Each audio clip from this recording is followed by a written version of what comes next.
पद्मासन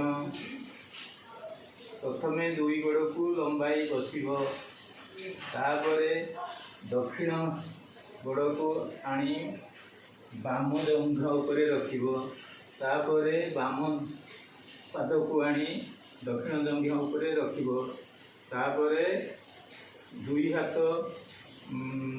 को लंबाई ज्ञान मुद्रा रे रखिब तापरे भूमि स्पर्श करी मेरुदंड सीधा रखी निश्वास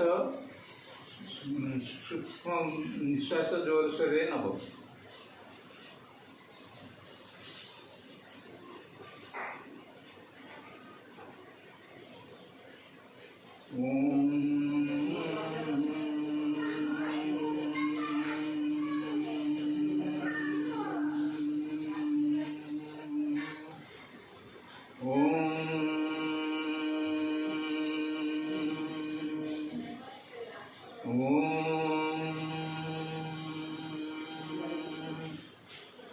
यही पद्मासन करने द्वारा मेरुदंड सीधा रहे, मन प्रफुल्ल रहे,